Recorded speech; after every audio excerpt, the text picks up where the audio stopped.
Bienvenue à tous, Super Games. Alors l'heure est grave, je vous le dis tout de suite. On nous regarde moins. On a fait une longue période sans vidéo, c'est peut-être à cause de ça. Bon, elle n'est pas si grave que ça, il n'y a aucun souci. Tant qu'on fait des vidéos et que des gens nous regardent, c'est formidable, et tant qu'on s'amuse à le faire. Voilà, la parenthèse. Alors, je vous ai déjà montré cette boîte beaucoup de fois. On avance, il y a l'étrange, voilà, Time of Empires, notre prochain jeu. Je vais pas encore en parler. Par contre, je vais vous parler de la manière dont nous on procède pour écrire des règles. Il n'y a pas de façon universelle, il n'y a pas de recette miracle, mais il y a plein de façons. Et souvent je résume ça en disant qu'il y a des règles américaines et des règles européennes. Que les Américains préfèrent avoir un corps de règles souvent beaucoup plus petit, tout en ayant une FAQ ou des informations supplémentaires après. Moi, j'aime pas. A priori, j'aime pas. Mais je trouve qu'il y a une espèce d'harmonisation qui se fait. Bon, évidemment, on travaille beaucoup ces règles, et j'ai l'impression qu'on est en train, enfin, les éditeurs sont en train de rassembler la méthode américaine à la méthode européenne, j'ai envie de dire.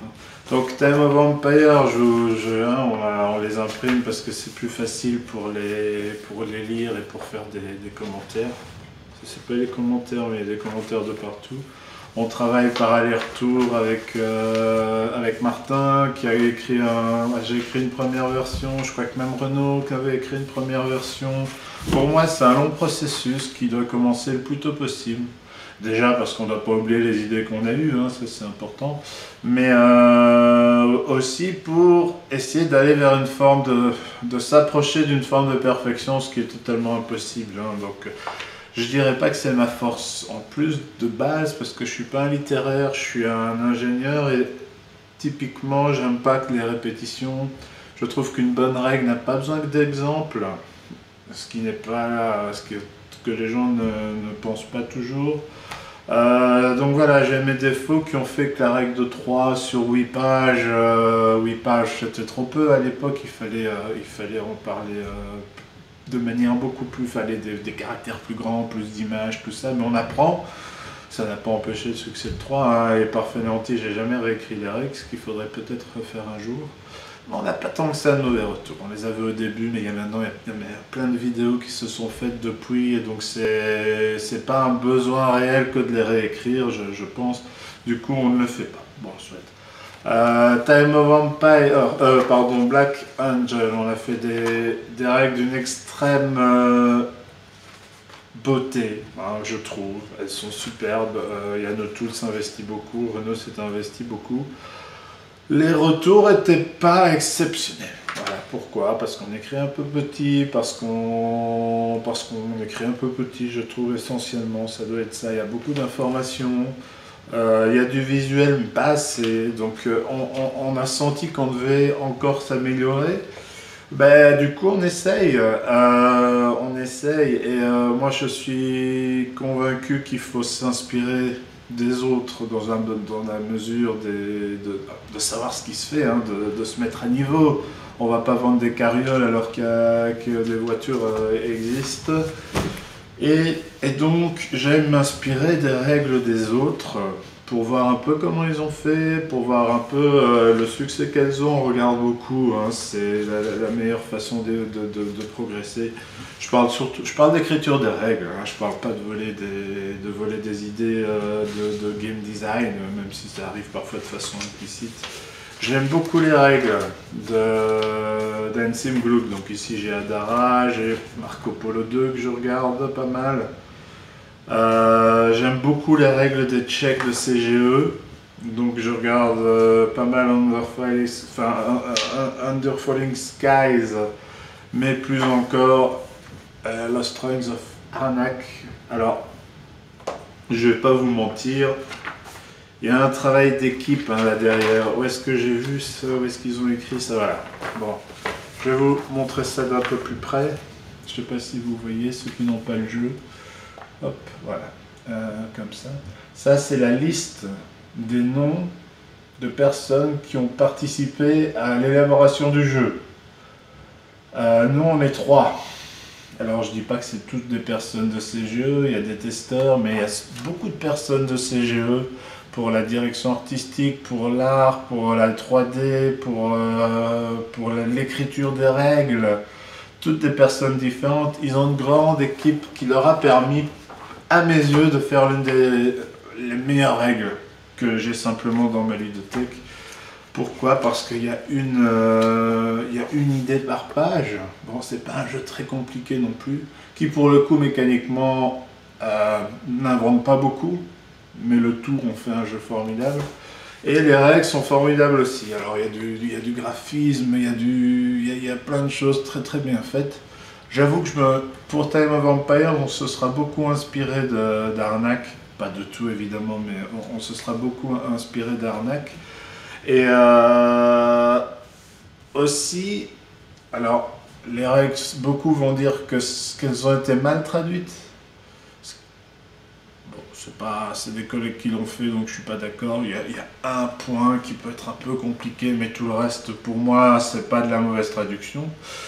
Ces règles aussi m'ont plu malgré une certaine forme d'austérité, parce que il n'y a pas d'exemple. Alors je vous ai dit tout à l'heure, les exemples, pour moi, si les règles sont bien écrites, il n'y a pas besoin d'exemples. Évidemment que c'est pas tout à fait vrai, il faut parfois, parce que c'est compliqué, donner des exemples. Mais ici, les exemples, en fait, ce sont les illustrations qui sont intercalées dans le texte, et on ne parle pas du joueur jaune fait ci et du joueur orange fait ça, du coup il se passe ça, non. Les illustrations sont au service du texte, et je pense que c'est une façon de bien travailler, mais il faut être très précis. Voilà. D'habitude, on a trop tendance à se dire « Ouais, ok, j'ai fait un paragraphe, il est un peu tendu, je vais faire un exemple. » Ça, c'est quelque chose un réflexe qu'il ne faut pas avoir, pour moi, que j'essaie de ne plus avoir. Si c'est pas clair dans le texte, on ne va pas se sauver avec un exemple. C'est plus une façon de faire. En tant que joueur, je ne lis pas les exemples. Je les lis uniquement s'il y a quelque chose qui est un peu flou. Alors évidemment, il ne faut pas de point de règle dans les exemples. Je ne dis pas qu'il ne faut pas d'exemple, ça je crois que j'ai déjà dit il n'y a pas longtemps. Mais voilà, il faut être très précis si on veut faire un jeu avec le moins d'exemples possible. Il y en a parfois une. Dans Arnak, il y a 2 exemples. Dans Gaia Project, je ne sais pas s'il y a 2 exemples. Je ne sais pas. Non, il n'y a pas d'exemple du tout. Et j'ai lu ça d'une manière tout à fait plaisante. Et on a étudié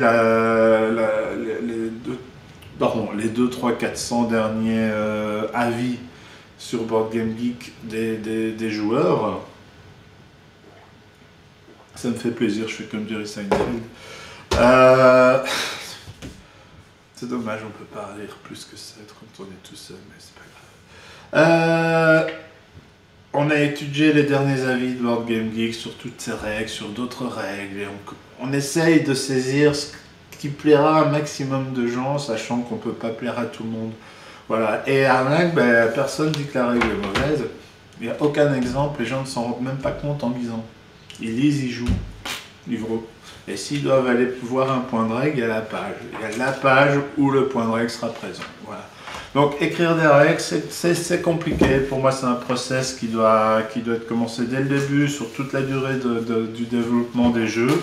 Voilà ce que je pense un peu des règles. N'hésitez pas à poser d'autres questions en commentaire si vous voulez. Alors, en deuxième lieu, j'aime bien présenter des jeux, le jeu de la semaine, le jeu qu'on joue beaucoup, qu'on a joué beaucoup, auquel on a envie de jouer. On essaie d'avoir une ludothèque qui est vraiment axée sur ça. On doit vendre des jeux, on n'a pas le choix, mais tant mieux, ça fait jouer d'autres personnes qui vont découvrir et qui vont s'amuser avec une boîte plutôt que de la laisser là. Là, je vais être un peu corporate, c'est-à-dire que je vais parler de mes 2 amis Alain et Xavier, les co-auteurs de pas mal de nos jeux. Alors, ce jeu de cartes de Carson City, Xavier l'adore, c'est son jeu, mais vraiment, il était très confiant. Moi, je l'adore, on a joué au proto. Je l'aime vraiment bien, j'ai joué pas mal en solo. Alors, en solo, quel que soit le jeu, il y a pas mal de réactions qui disent oui, il y a un robot, j'aime pas. Avant de jouer, alors il y a un robot, mais j'aime bien. Il ne faut pas, pour moi, avoir des décisions aussi catégoriques sans essayer. Alors bien sûr, il y a des gens qui, en essayant ça, n'aimeront pas parce qu'il y a un robot, et voilà, voilà. Mais ce jeu, on y a énormément joué, j'ai joué au prototype. Il a un gros défaut, c'est que le décompte final est un peu complexe. D'ailleurs, l'éditeur Quinot Games avait parlé de faire une application qui fait le décompte automatiquement, mais c'est compliqué de faire ça, ils ont dû abandonner. Donc le décompte est compliqué, mais après une ou deux parties, c'est nickel. Voilà. Honnêtement, après une, deux, trois parties, le décompte est nickel, il ne faut pas non plus s'arrêter à ça. C'est l'un des derniers travaux d'Alexandre Roche. Hein. Son tout dernier travail, c'est sur 3 Dice, et il avait travaillé avant ça sur Carson City, The Card Games. Voilà, c'est un pote, mais réellement j'aime le jeu. Et pour équilibrer les choses, je voudrais aussi parler de Expo 58. Voilà, dans quel état il se trouve. Franchement, le graphisme de l'éditeur, non, mais c'est un proto d'Alain, Alain Orban. Il faut savoir qu'Alain, le premier proto que j'ai fabriqué, c'était un de ces jeux dont j'ai oublié le nom, c'était il y a quelques années. C'est le tout premier proto que j'ai réalisé. Et là, grâce à lui, je me suis dit, ah mais finalement, faire un jeu, bah, c'est accessible à tout le monde. En termes de matériel, de découpe, de tout ça, de développement d'idées. Et ça me fait plaisir d'avoir le dernier prototype dans mes mains d'un jeu qui va sortir, je crois, sur Kickstarter, je crois, cette année. Expo 58, c'est un bon jeu, c'est un très bon jeu. Et je suis bien content pour Alain parce qu'après l'excellent Hippocrate, je suis très content qu'il signe un deuxième jeu. Donc voilà, ça c'est pour Expo 58 que je vous conseille également. On finit toujours par le t-shirt, ça fait peut-être peur aux gens, je ne vais pas en parler trop. Alors, avant le t-shirt, on est content parce qu'on peut faire des concerts en France. On va commencer à pouvoir faire des concerts en Belgique. Et on a eu l'affiche de Wechter. Alors, 64 noms, il y a tout, il y a des programmes. Allez voir parce qu'il n'y a plus de place et vous serez dégoûtés. On y va 4 jours, on est en tente de luxe, tout ça, parce qu'on ne fait plus rien depuis 3 ans, donc on s'est fait plaisir. Et quand je dis de luxe, c'est que c'est le festival qui les a montés avec des vrais lits à l'intérieur. Ça va être une expérience. Donc on a économisé les 3 Wechter qu'on n'a pas fait. Alors Wechter en Belgique, il faut savoir que c'est le festival mainstream qui est beaucoup critiqué. Mais cette année, on va voir Metallica. Ça reste très mainstream malgré le fait que ce soit un groupe metal. Soit je parle de Metallica comme si vous ne connaissez pas. On va avoir du Modest Mouse, on va avoir je ne saurais plus le dire, Red Hot Chili Peppers, j'en suis pas fan, mais c'est le nom qui me vient. On va avoir du Snail Mail, on va avoir du Big Thief, on va avoir, j'ai dit Modest Mouse, mais Jimmy Eat World. C'est la meilleure affiche depuis bien longtemps. Donc voilà, ça je voulais partager mon enthousiasme là-dessus. Anaël, dis-moi des noms. Pearl Jam. Les Pixies. Les Pixies. Idols. Oh, Idols. Fontaine DC est à Wechter. Ah ouais. Alors, en avril, sort le nouvel album de Fontaine DC. Fontaine DC, c'est Idols, c'est Shame, c'est toute cette mouvance post-punk revival, il faut donner des noms. Et en avril sort le nouvel album de Fontaine DC. On a eu 2 singles là, ça va être extraordinaire, je vous le dis, notez-le dans votre tête. Le tout nouvel album de Idols, enfin, ça fait quelques mois, formidable. Voilà, il y a une superbe affiche à Wechter, on est très content. Il n'y a pas Wilco, alors qu'ils y étaient normalement, mais avec les 2-3 annulations, ils y sont plus. Wilco, c'est un groupe culte. Ils ont fait des albums cultes. Yankees Hotel, leur deuxième album, est souvent cité dans le top 100 des meilleurs albums, que ce soit alternatif ou pas alternatif. Alors, Wilco, je vous conseille, c'est vraiment un bon groupe. Ils ont fait des albums cultes, ils ont fait Yankees Hotel il y a déjà moins 25 ans, je pense. C'est de la... Comment définir cette musique? C'est une... clairement, ça vient de la country. Il y a un guitariste qui aime se faire plaisir, parfois avec des grands solos. Malheureusement, il n'y en a pas assez, à mon avis, à son goût, parce qu'il fait ça de manière extraordinaire. C'est un groupe qu'il faut écouter, quels que soient ses goûts, j'ai envie de dire, parce que voilà, ça hurle pas, c'est très mélodique. Voilà, beaucoup de gens connaissent, hein, c'est un groupe culte, comme je vous dis, mais ceux qui connaissent pas, n'hésitez pas à l'écouter. Voilà. Je sais pas si j'ai vraiment fait plus court, hein, j'ai fait plus court, un petit peu. Bon, j'ai encore du travail là-dessus. Je vous remercie et on se voit à la prochaine. Salut!